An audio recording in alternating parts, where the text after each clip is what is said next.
your soul? Does it appear that there's no hope? Are there issues and problems in your life that you want to break away from and feel like you can't? Do you wonder, how can I be free from these issues that have destroyed my life? Well, my friend, I have the answer. Bible Way Hibner Memorial Church of God in Christ presents Chain Breakers, this and every Sunday at 9 a.m. here on WHYL. From the L.B. Smith Ford Lincoln Studios, Oldies 102.9 is WHYL Carlisle.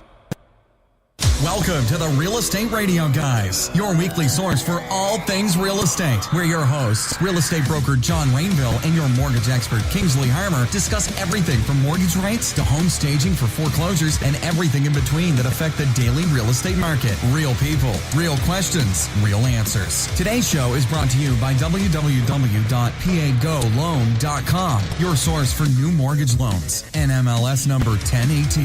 EnviroQuest, trusted for home inspections and radon mitigation in Central PA for over 25 years. And brokersrealty.com, the easiest way to search for real estate in your hometown. Now, on to the show. Good morning. It's a great day here in Pennsylvania.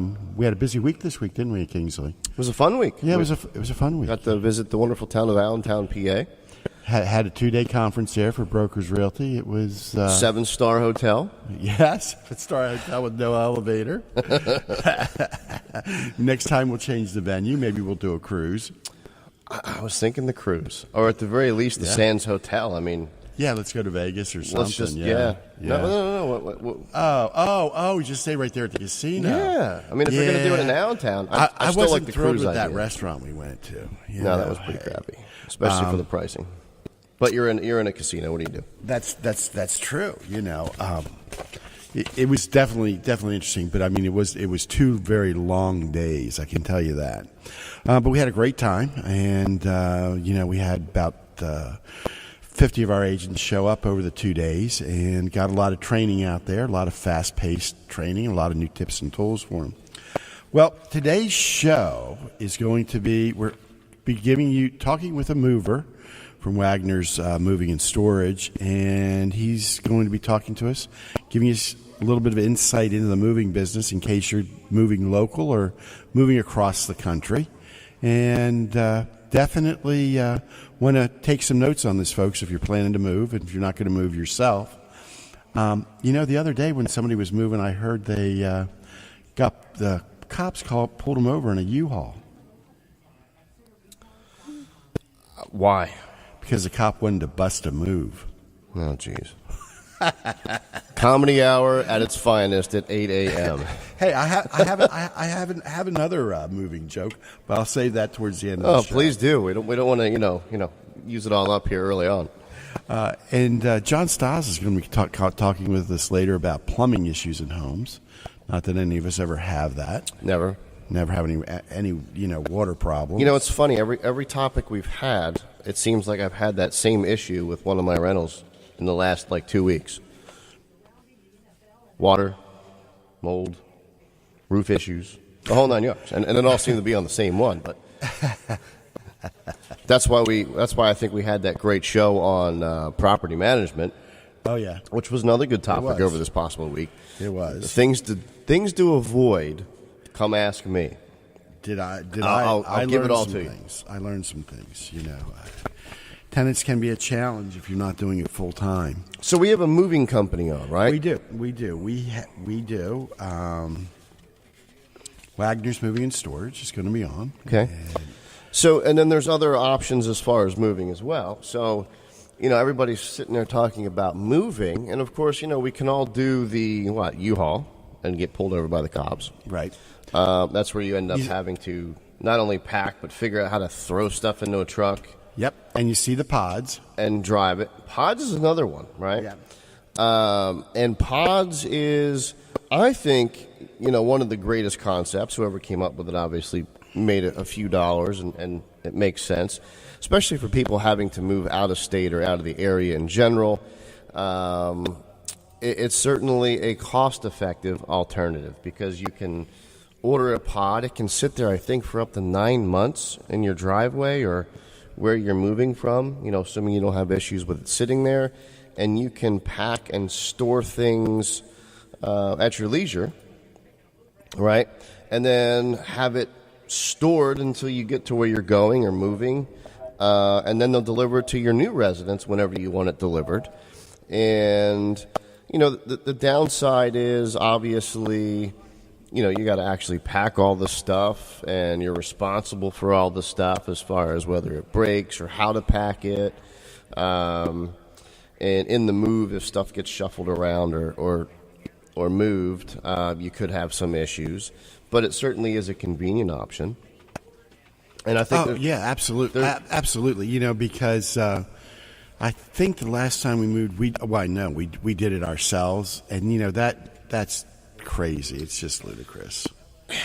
You know, and that would be the second step above. You've got the U-Haul, then you got the pods, because you can do one thing at a time. But you're still going to have to get friends, get the case of beer and the pizza, to have people help you move that stuff into the storage pod. And, you know, there's a number of companies now that do it, that do the same service. There's Mobile Minis now that does it if you have to have stuff that's cooled. No, what is that? They have them where they're temperature controlled. Really? Yeah. I haven't seen that. And or humidity controlled. Huh. You know, if you've got some really fine furniture or something to that effect. But at the end of the day, who wants to sit there for days on end and move? Do you have a number to call? I don't. I certainly don't want to do it. I recently helped a friend of mine move and saw what he went through. Now, he had a pretty big house, and you find stuff in corners and nooks and crannies that you completely forgot about if you've been there for 10 years. And just helping him move was a nightmare. I can't imagine what he went through, because he had to pack it all, wrap it all. You've got paintings, you know, with glass. You've got furniture you don't want to get nicked up. How do you do it? What do you wrap it in? And, I mean, these are all the questions that, you know, obviously I think people have, aside from the cost of moving, because now you've got a number of people that you have to employ when, you know, undertaking such a matter, especially if you're moving, like, from here to... the sound just kind of went all haywire. Especially when you are moving, let's say, from here to North Carolina or here to Philadelphia, somewhere, you know, in that vicinity. So, yeah, certainly not something I would want to undertake. Again, you know, if I was younger, sure, why not? How many times have you moved in your life? 3. That's it? Well, no, I mean, since I've been an adult. Okay. I must have moved 15 times in my life. I didn't move 15 times. I think I have. I mean, I've been out in Los Angeles for 8 years. Been in Philadelphia. But real quick, while we have a minute, we're waiting for our guest to show up. Kingsley Harmer, PA Go Loan at gogsf.com. Obviously, mortgage company. We do refinances, purchases. We have special programs for our heroes, VAs. And you were just at a big seminar for PHFA, which is Pennsylvania Housing Finance Agency. And yeah, and we spoke about that before on our show. It really is a great program.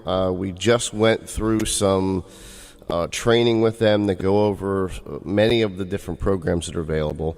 And until you actually dig into it and dig into the underwriting of it, etc., it really is just kind of like a piggyback program on top of your normally scheduled program, folks. So you qualify for an FHA program just like you normally would. Credit scores are still the same, unless you have certain particular programs with this. But if you're worried about getting into a home because you lack the finances, or I should say you lack the down payment, we spoke about this before. 20% is usually what people think that they need to qualify for a home. We've gotten away from that a long time ago. We're actually back into 100% financing for those individuals, you know, that do qualify for that. But it is available. It certainly is an option. For those people that are just like every Joe Schmo out there that has the average credit score, works hard, has a good job, has been there for a while, you've got these programs that will help with your down payment and or closing cost assistance. And every realtor knows that there are certainly other ways to try and negotiate that into a contract. But now there's really no excuse to let that hold you back from those programs or from purchasing a home. So take the time, give us a call, 717-200-4800.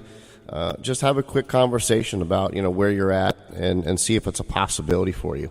At the very least, what we can do is give you a roadmap to say, hey, look, in 3 months, if we do this step, this step, this step, you'll be there. And we'll know what programs are going to be in place. Because you definitely want to be prepared in today's market ahead of time. Right. With the inventory, it comes and goes. Hey, the Morning Sunshine, one of the guys, that's who put this here for you. Okay. Oh, very Morning nice. Sunshine put this here for you, and he wants to know what's going on with that. Well, everybody. Anytime there's any move in the market, people get all kinds of panicky and upset and worried. Yeah, the rates have ticked up. It pretty much the highest they've been in a little while. But the forecast, what are we at? 4%. I mean, the forecast still shows over the course of 2018 to maybe go up to 4.4, 4.5. I mean, come on. I mean, when we want to talk about historic numbers, 4.5, 4% is still extremely low. Are the applications down? Yeah, but that's only because of the refinancing applications, because of the interest rates ticking up a little bit, are down. It's going to make sense. You know what I mean? It's going to make sense that the applications are down, because if you have 2% for a 30-year fixed, everybody and their brother is going to call in the refinance to save that 1%. It's not always going to save them. It might not make sense for you if you're at 3%, just because of the costs of closing. But obviously it's going to make sense that your applications are down. Purchases are actually up because rates are great, programs are coming out, different guidelines are coming out, even for FHA, Freddie, Fannie, the whole 9 yards. The system is built for you to buy a home. So if you're a responsible adult with half-decent credit and you're sick of throwing money down the drain on rent, there's no reason to not try and get pre-qualified.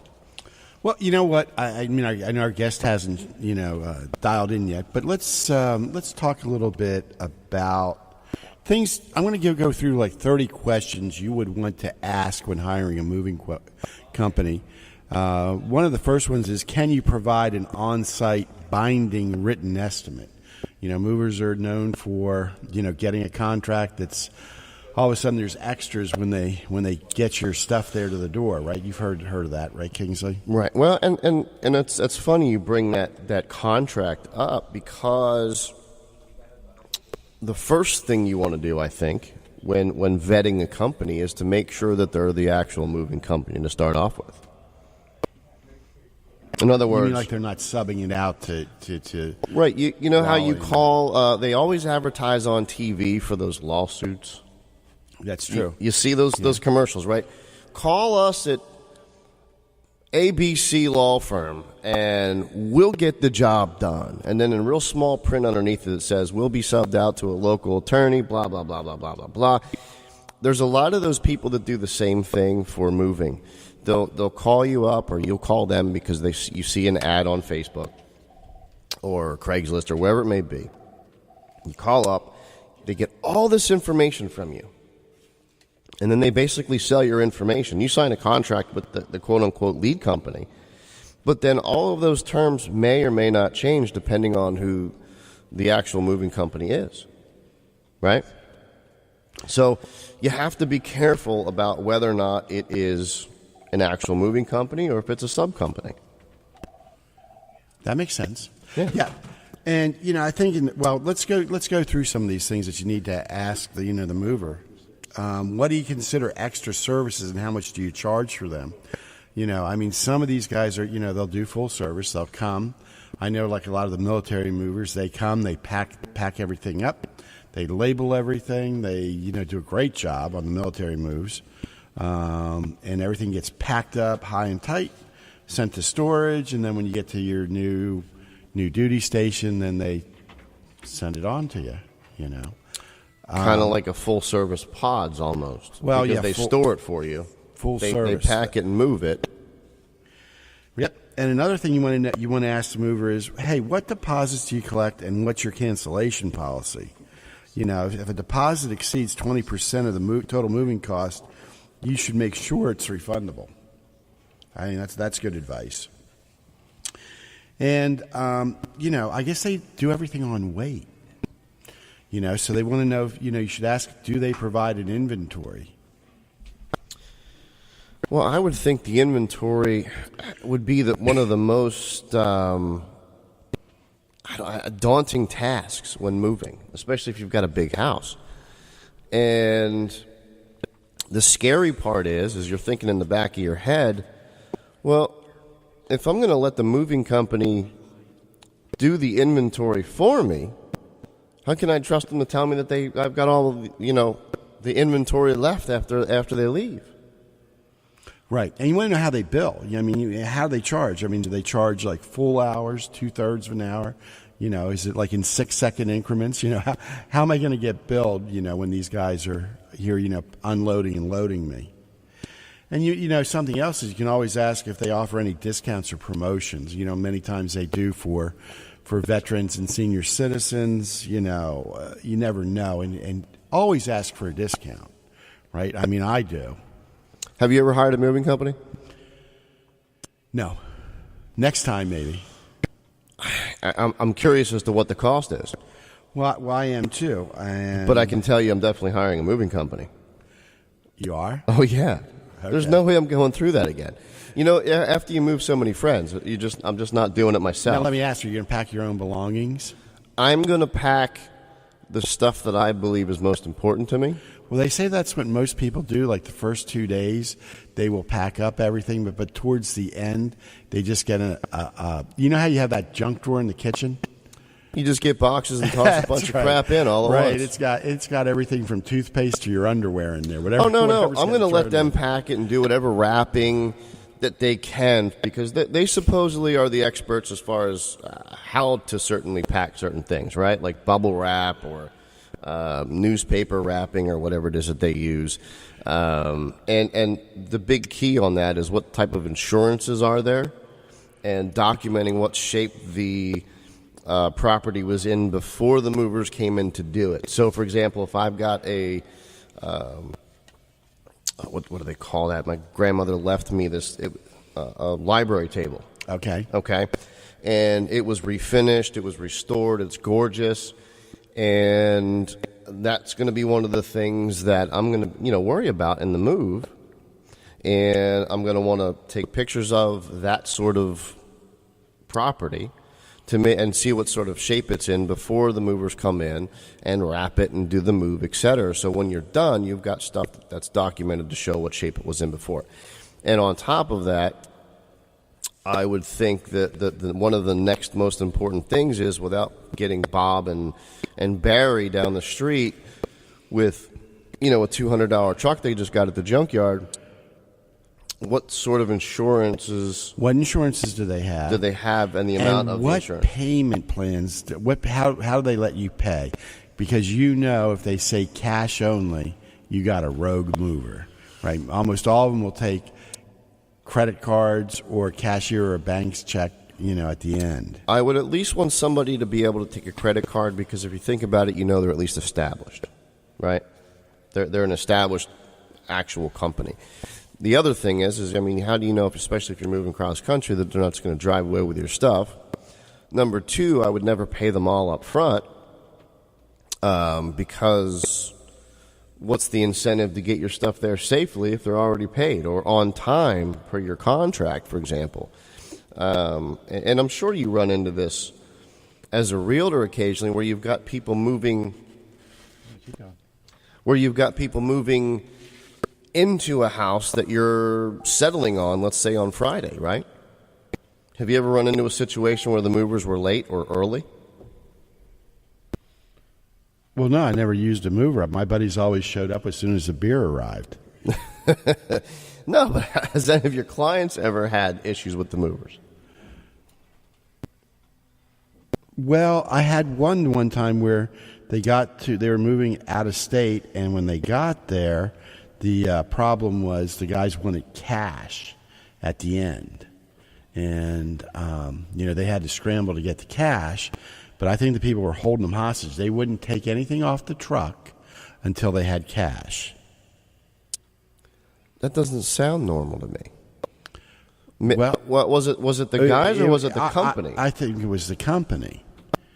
Because maybe the company was, maybe there was an issue with payment from the company, and the actual movers wanted cash because they wanted to be paid. Yeah, well, I think all of a sudden, there's a lot of extras. But another question to ask them when you're having somebody move you is, how do they prevent property damage? What are they doing? And if they do damage something like your dining room table, they put a big gouge in it, are they going to take care of getting it repaired and getting it back to you? And what about the walls? And everything in the place that you're moving out of and moving into, you definitely don't want that. Never thought about that, because that is your security deposit if it's a rental. Right. And I guess, too, when you get there, I've been told that you should plug in your appliances that they moved. That they moved the washer and the dryer, the refrigerator, and make sure that they all work. Yeah. Yeah. And another thing is, how do they treat special items? What if you have, like you said, an antique thing? Are they going to do any specialized packing for you? That's and you have to know what their policy is if something is broken or missing. Like, what if you get there and all of a sudden that library table isn't on the truck? I would be going ballistic at that particular point. But yeah, that's certainly something. Again, I think it comes down to picking the right mover. And by picking the right mover, as much as I hate to say, you almost want to go with the big name guys and big companies, because there's a couple of things that you don't even think about as going into this. But you've got a bunch of movers that are carrying big bulk items, which is why you're hiring them. You don't want to have to carry the couch and the furniture and the bedroom furniture. What happens if somebody pulls out their back or falls down the stairs and gets injured in your home that you just bought? Do they have health coverage? Do they have workman's comp? I'm just adjusting it for the video. Nothing about your sound quality. You're fine. Keep talking. You're good. OCD at its finest, right here, folks. Yeah. I know. I'm just trying to mess with what if I want to aim myself to the camera? That's better. There you go. How about like that? Does that work? No, you're blocking me. People are complaining they can't see me. They can see all they see is Kingsley. I'm only giving you a hard time. Go ahead. Anyway, so yeah, workman's comp. You're going to get sued on your new house that you just moved into if you've got Joe and Blow Smo over there. And they injure themselves on the move. All right, so one of the things, folks, is you want to make sure you have a definite contract. You have a definite, estimate. Yes, there could be some extras, but you also want to know when they're coming, when they're picking you up, when are you going to receive your stuff. If you're moving across country, to San Francisco, you want to know when they're going to be there. Stop making faces on the camera. They're all seeing you. No, I'm watching your face, because now your face should be visible, right? It should be. You want to make sure that they have a guarantee on the pickup and delivery dates, because, right, if we're having a real estate settlement and they're supposed to be picking you up on Thursday because you're settling on Friday, if they decide, we're going to come on Saturday now, that doesn't work, right? That was my point. I actually had, closings where it was scheduled for, let's say the 25th, and then all of a sudden you get a panic phone call and says, I thought we were closing early. I've got the movers scheduled to be there on the 23rd. Yeah, that's and the sellers aren't ready to go yet. They still have their stuff in the house. So now you've got their movers that are coming to move them out in a panic, right? Right. And then you've got these other movers that are kind of basically sitting there waiting to get into the place. That makes sense. So you got to have somebody that has the ability to schedule around that kind of stuff. So, You also want to make sure that they have some way policy on how they're going to prevent the property damage. You want to ask them about that. Because you don't want to end up paying for repair work for something that got damaged, and you definitely want to know how they're going to do that. And you want to ask about how they're going to handle your items, okay? You don't want to, you pack up, your fragile things, or your wife packs up her china, right? That princess house stuff's all in one box. Next you see the guys tossing the box into the truck. You want them to know how they're going to be doing that. We already went over that. I know, but it's something important, because if the wife's happy, everyone's happy, right? They break something of hers, you're in trouble, dude. Well, at the end of the day, if I spent good money and worked hard on buying the items I did, the last thing I want to happen is for my items to be either stolen, damaged, or changed or altered in any way. And I'm sure these movies. It's a shame we don't have our guest on today, because it would be nice to know how much this costs. Right. I mean, are we talking $1,000 to move from, ABC Main Street to the end of Main Street? Are we talking $4,000? I'm sure it has something to do with the size of your house, but what is the average household size in this area? Well, you figure three bedrooms. You're gonna have 3 bedrooms. 1,800 living square room, feet, dining room, 2,000 kitchen. square feet. Yeah, I'd say that 1,800 square feet. Okay, so you're saying that you think they do it according to weight? Yeah, they do it according to weight. Yeah, pretty much. Yeah, I'm sure. So it could be $1 million worth of inventory at the same weight versus everything that I got down at Best Buy and Big Lots, and it's going to be the same cost if it all weighs the same. Yeah, but they also, some of these guys even charge extra if they're going up and down stairs. I can kind of understand that. I mean, We saw that this week, right? you're exerting extra muscle, and in fact it is a labor industry. I mean, if you're carrying a 400-pound couch or TV unit down the stairs, you're probably going to need extra guys, right? Yeah, or one of those big old Sony, Wegas or whatever they were, like the 600-pound televisions. Oh my God! You can't even get rid of those things now. No, I know. I've got one in my basement. I think we're going to smash it and take it up in pieces. Take it right down to the Fairview Township and. I got to get it up out of the basement, dude. I need you to come over later today. Yeah. Yeah. All right. Well, I'll bring my sledgehammer. It'll actually be kind of fun. So, an interesting thing that I think our producer found out that when he was out there making calls, for moving companies today, is he found some of the big name brands are all owned by the same person. Really? Yep. So you think you're calling A, B, or C, and you're getting different things. It's all the same. Is it the same person because it's an owner, or is it a broker brokering them out to all the same? Owner. Really? Owner. Locally owner. Yeah, an owner. Well, I mean, that's one way to corner the market. Another advantage, I suppose, would be that you should theoretically get standard service across the board, right? Same contracts, same protocol. You would think same pricing, and or not. Maybe it's not the same pricing. Maybe he has somebody as a discount mover. So Jesse just gave us an idea on the cost here. He said it was $3,800 to move 8 miles with 3/4 of a tractor trailer full. How far? 8 miles. $3,800 for 8 miles? Well, I guess the only difference in cost from that point would be the mileage for gas. Right. The main things you're paying for is the load and the unload, and then right. I guess there's and unless you're going 400 miles away, where you got to maybe truck stops and gas, and maybe people that maybe they sleep over or something, lodging. That would make sense. But yeah, the load and unload, the wrapping, the inventory would all be the same. Ask Jesse if that included inventory and preparation of the materials.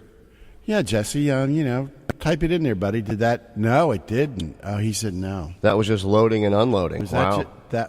Well, it included 1 day of storage, he says. Yeah, but it's in a tractor trailer. What? That's right. They could just park in the Walmart lot. Exactly. I mean, you always see that one tractor trailer sitting there. That's your storage you're paying $100 a day for. Right. That gives us some. He had to inventory it. All right. Okay. So that kind of gives you an idea. $3,800 for, I guess that would be an average size house. Just to load, unload, move it down. Right. The mileage is probably X number of dollars per mile. Yeah. So if you're going cross country. Well, again, you're going to add a whole bunch of other costs in there. Right. Yeah. And then it makes you wonder if you're better off. I had a friend do this a number of years ago. They actually had an auction. They sold off everything except the absolute bare minimum of things that they actually wanted. They just basically moved their clothes. And he let his wife get all new furniture. And he said that it actually ended up being just about the same as what it would have cost him if he had moved everything. She was definitely happy. She got a whole brand new house, all new furniture. Hey, look, even in my small house, I don't think I could buy furniture for $3,800. You shop in the wrong place, buddy. IKEA. I'm not going to put all IKEA furniture in my house, or your kids don't need beds. You can just throw the mattress on the floor; they'll be happy. Well, the beds are rails. All right, fine. You throw a couple rails over your shoulder, you go. But when you're talking about bedroom furniture, especially if you're talking about the master bedroom furniture, a decent one is going to be between $5,000 and $8,000. A decent set of furniture, just for the bedroom furniture alone and the mattresses. I mean, all that stuff's expensive. There's no way you can fill a household with $5,000. All right, so another one of our Facebookers, Alice just said, years ago she moved several times with movers, and they did take the lampshades, because Jesse said they didn't take the lampshades. Or TVs. And the price was based on how many rooms of furniture and distance you could purchase extra insurance for any valuables. Okay. Now, I understand the TVs thing, because I'm a bit of a skeptic when it comes to people in general. I think most people these days are shysters. So I've got this beautiful 70-inch on my wall, right?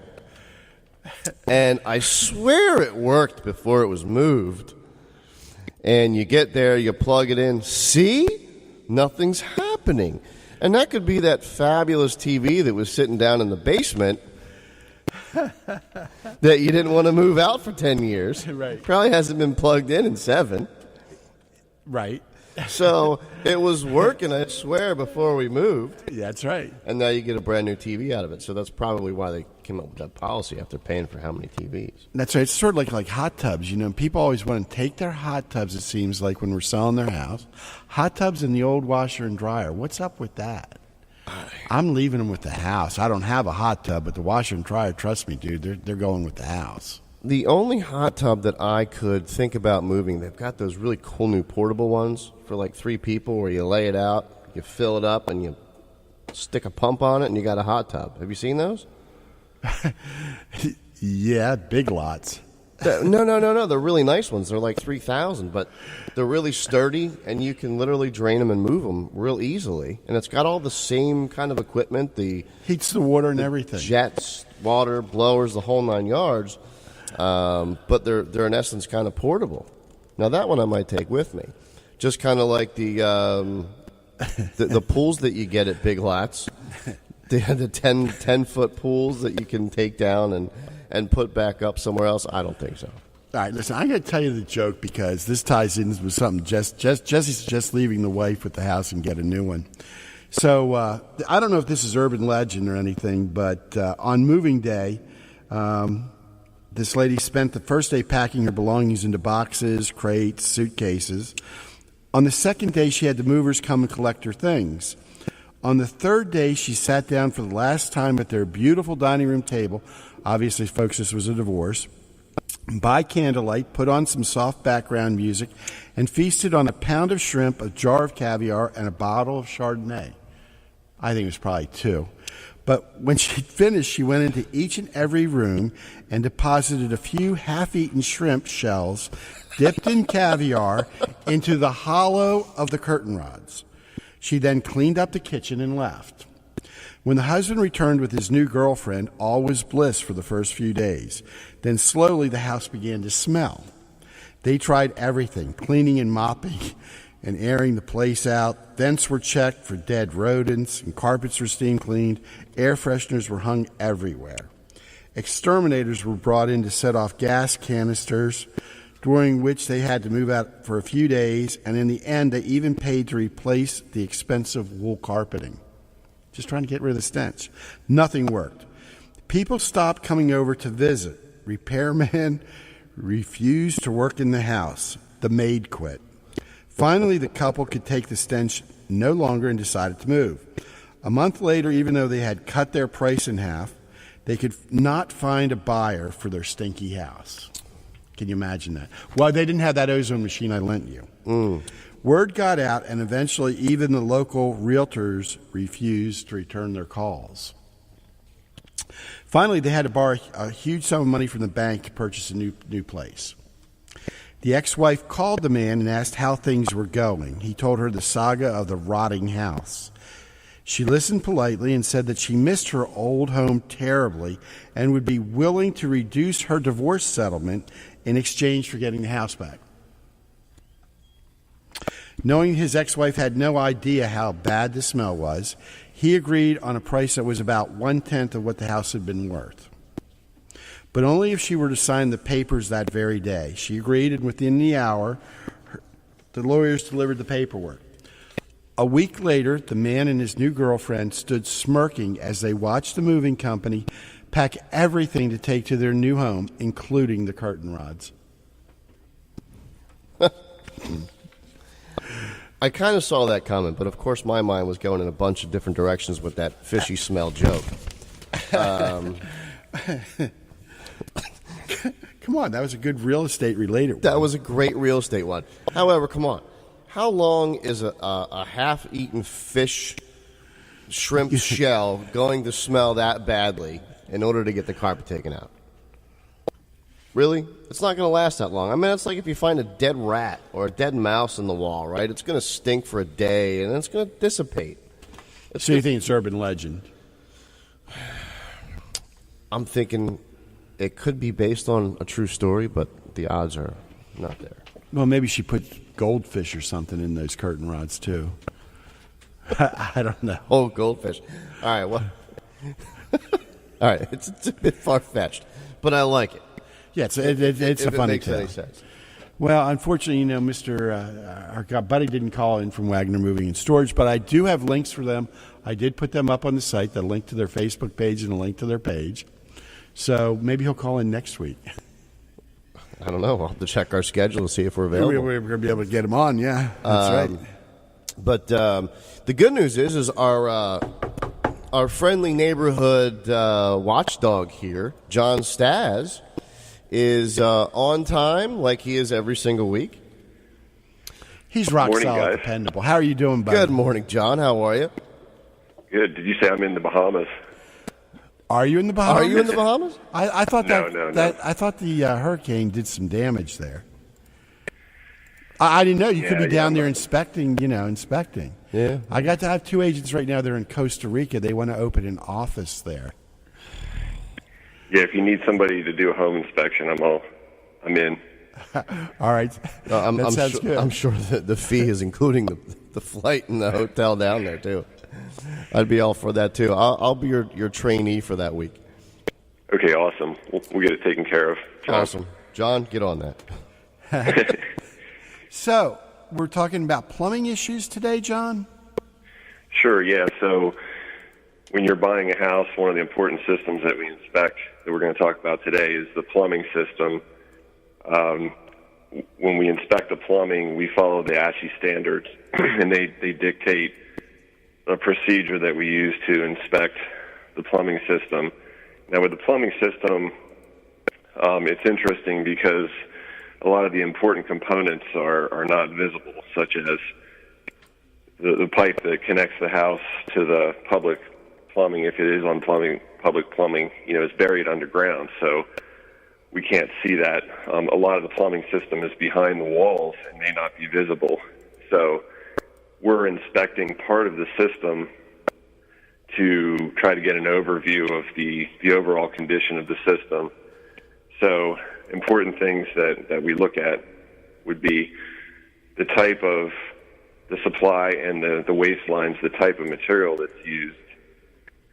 And different types of material have various pluses and minuses. Just to give you an example, a lot of the homes in the earlier part of the century were built with galvanized plumbing pipes, so they used the galvanized pipes. So as soon as we see that, at the very least, we make a note, hey, you have galvanized plumbing. Then we know that as we're checking the water pressure, we want to be real careful to make sure that there's adequate water pressure, because what happens with the galvanized lines is they will rust from the inside. And so over the years, the diameter of that pipe is reduced and reduced and reduced as the rust builds up until the water pressure gets low, at which point the plumbing needs replaced. Interesting. So, plumbing. Let's talk about issues. Along the years, obviously, back in the day, not going way back, but copper was obviously the biggest material used in plumbing, right? For a long time, copper was used, and still is. Name some issues as an inspector that you run into on homes that still have some older copper plumbing in the house. Yeah, so with copper, depending on the water quality, there can be issues with, just to make a long story short, with the copper piping and the water quality, not just, you think of nitrates or bacteria, things that are in water, but the pH of the water and the water running through the pipes can be what's called aggressive, or, so it's important what the pH is. So we look for things like pinhole leaks that may be caused by aggressive water. Too much pressure on the pipes can cause, leaks or damage. Sometimes we see a pressure reducing valve where the water comes in. We make note of that. Also, copper it doesn't take freezing very well. So, a lot of times people have copper pipes that run through a crawl space or something like that, and we see heat tape. So we take a photo of that and warn the buyer, hey, you got heat tape here that may be an issue associated with freezing pipes. And with aged copper, I've run into issues with little pinholing. Have you ever seen that? Yeah, exactly. Yeah, little pinhole leaks. It makes little white spots on the pipe, because what happens is it'll develop a pinhole leak, and then a lot of times the salt or the minerals that are in the water will actually close the leak off, and then at some point in the future it'll resurface. So we look for like little white spots on the pipe that indicate those pinhole leaks. And at that particular point in time, I mean, you can fix a little pinhole leak that you see, but generally speaking, it's going to happen more so throughout that area, and that's, I think, probably caused by what? Maybe being in a damp basement where there's a lot of moisture, a lot of humidity. I mean, what causes that? It's probably more to do with, as I mentioned before, like the aggressive water. So water has sediment in it, and as it travels through a supply line, it deposits a layer of slime, so to speak, on the inside of that pipe. But that layer of slime protects the pipe from damage. But if the water is too aggressive, it'll eat that layer of slime, so there's no protection on the inside of that pipe. The pH balance will make sure that the layer of slime doesn't get too thick, which would cut down the water pressure, clog the pipe, or too thin, which the pipe is exposed to possible damage from, things that are in the water. So it's a balance, pH balance. So that's where we would need the salt water system that we had on a couple of weeks ago to kind of prevent that. Sure, yeah, or a pH neutralizer. So, and in fact, agencies set standard. There's a thing called the Clean Drinking Water Act where they set a range. You see if you get a water test FHA, they'll have a range of allowable pH. So that's what relates to that. as you see on the test result. So then there was, I think, back in the late 70s, they came out with the first version of PEX, right? It was like the plastic piping that wasn't supposed to break or anything like that, that was running through a lot of houses. Yeah, that's another thing we look for, is that the polybutylene piping is a gray-colored pipe. The first version of it that came out had aluminum fittings. And after a short time, they realized that chlorine and other things that were in public water supply ate through the aluminum. So they had, massive leaks and class action suits, and they stopped making it and had to redesign it. And it came out another version. They used, I believe, copper and brass fittings that was supposed to be a better version of the pipe. And I know they had some more problems with the crimping tool that they used for the system of crimping the pipe to the fittings. And then later on, there's more problems with, they found that household chemicals like cleaning products, so you have this gray polybutylene running under the sink, and you're cleaning under your sink and you spray some household cleaner on the outside of the pipe, that was causing leakage. So now, depending on where you read, there's still some ongoing issues, insurance claims and things associated with the polybutylene pipe. So that's, for the most part, the safest thing is just to replace the gray polybutylene if it's found. And didn't a lot of those pipes, or was that the material that supposedly split quite a bit? Yeah, it developed like micro fissures. The first problem was with the fittings.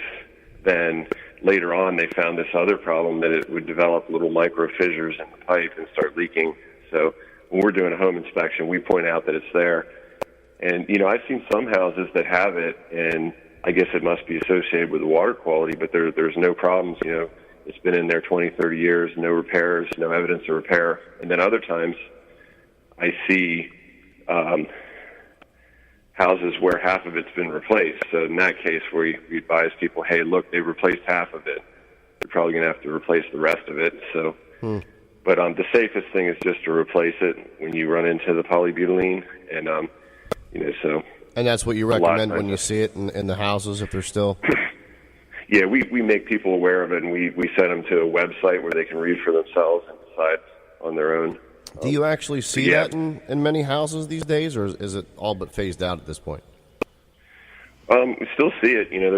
Still see it a good bit. So there's a lot of houses that were built in the 90s and before. Don't see much of the older version with the aluminum fittings. Most of that has been removed, but I see a lot of the polybutylene that was manufactured in the 90s.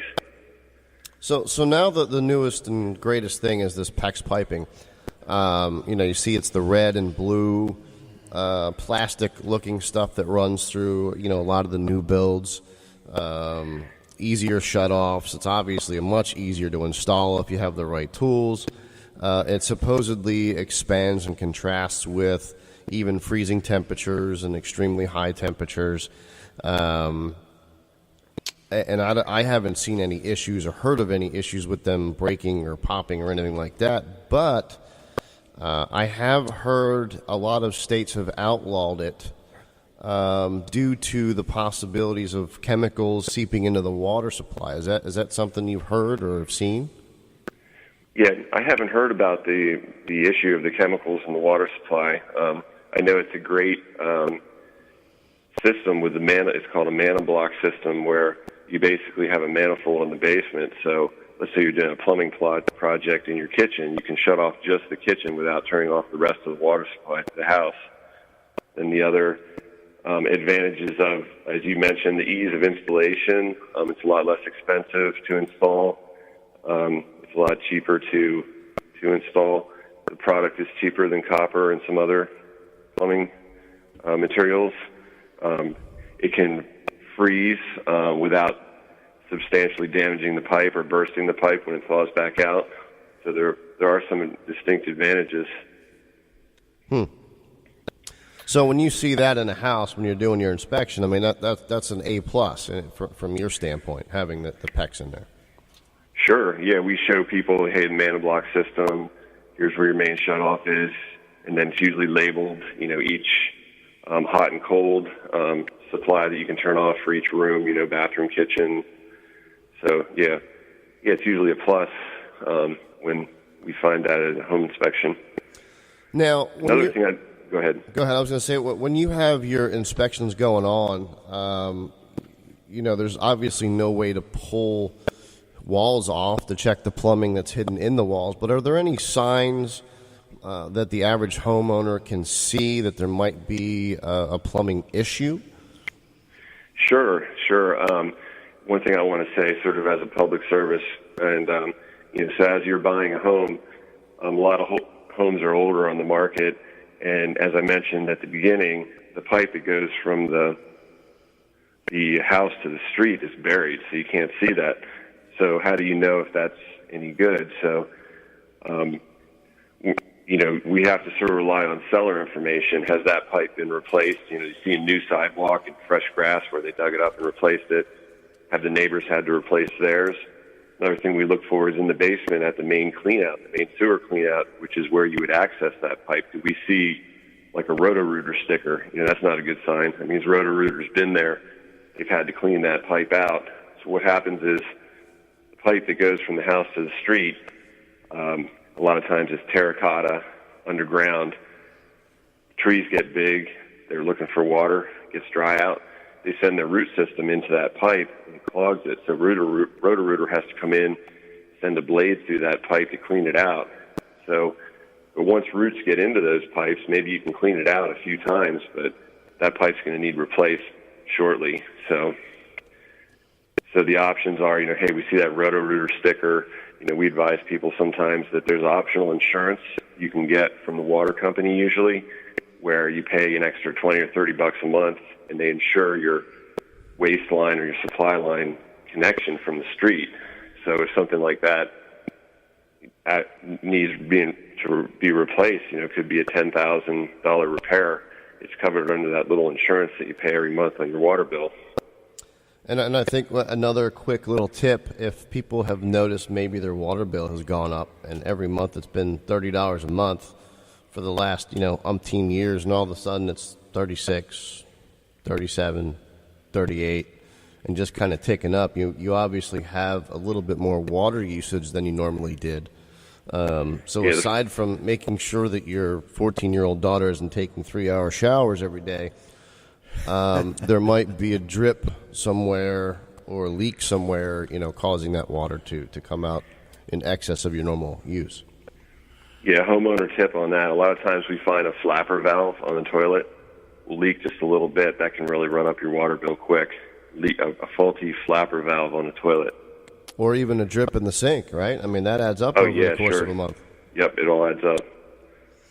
So what is if somebody's got some issues with their plumbing, they're really not sure where the water's going, they don't feel like gripping out walls, but they want a detective to come in and maybe help point them in the right direction. What's the best number to call you on to get out there and help them out? Sure, it's 717-233-6144. And you are online as well? Online, evqharrisburg.com. And, of course, John is on Facebook and on our radio show every single week. So please tune in, listen to John. Give him a call if you think you might have a water issue, plumbing issue, or even if you've got some old piping, you're really not sure what it is or what you should do to avoid that disastrous basement flood from a pipe burst. We are going into the winter. Maybe a quick tip for our homeowners that have basements that aren't heated. John? If your basement's not heated, you don't have a furnace down in your basement. You mean in regard to leaking pipes? No, they're keeping them from bursting in the wintertime. Oh, yeah, for sure. Yeah, I mean, usually if you have a furnace in your basement, it gives off just enough heat that it'll heat the pipes in the basement. It's usually a crawl space. But you can buy heat tape to put on those pipes as well. So, And from what I understand, especially in the area, if you've got trailers, manufactured homes, if it's going to dip down below that freezing level, have your faucet drip. I know we just got done saying don't, but if you purposely do it and you at least have that water running, you can prevent the pipes from freezing and bursting on you. Yeah, moving water won't freeze quite as fast. In other words, don't get the butane torch underneath to try and thaw them out. I know there was a little news story on that last year when it happened. So, well, John, they don't thanks leak so during much. the freezing process. It's during the thawing process when you have a problem. Exactly. All right, buddy. You have a great week, and we'll talk to you next week. Okay, you too. We'll talk to you then. See you, John. So, that's people do have a lot of plumbing issues. That's one thing in my rentals, where they are, where our sewers build on our water usage. So if the tenant they don't think it's a big deal because the flap doesn't fit tight or the toilet runs, next thing you know, you have a major water bill. It adds up quick. But little things like that, yeah. Next week, what do we got going on? That's going to be a surprise show. Okay. Al's working on several different topics, but we are going to start to get some more programmed out and then be able to start to tell them, what's coming on. But we're talking to security companies. If you have a local security company, please call us and let us know. We're looking for. We got a bunch of great ideas even from that conference. Yeah. We're going to have an auctioneer on. Possibility of a show on reverse mortgages. I know there's a lot of people out there are afraid of them. People taking the houses, etc. So we'll do a brief show on that, I think, coming up. A lot of good stuff.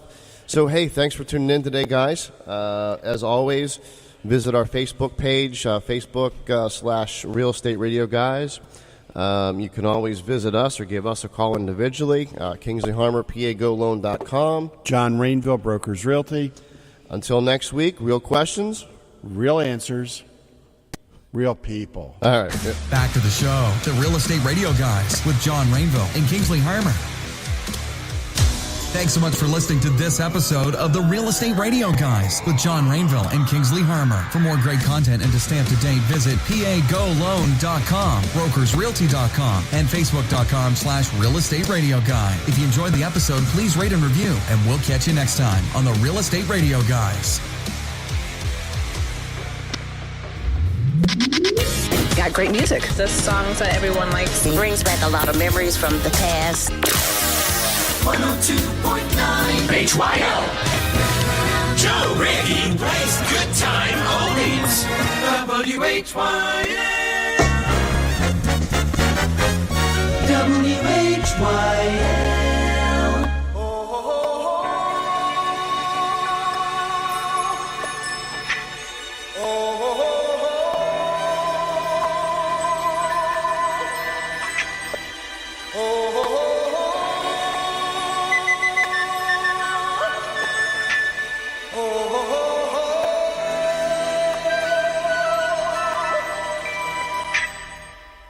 Everybody was kung fu fighting.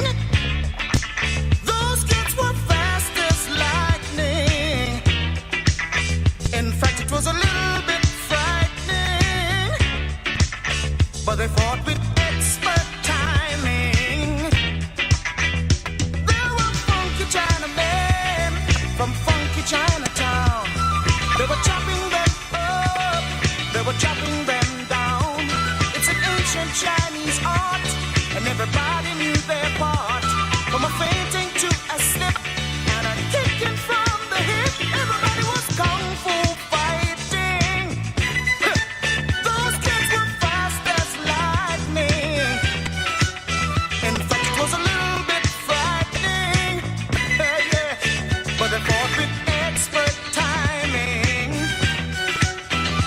There was funky Billy Chin and little Sammy Chung.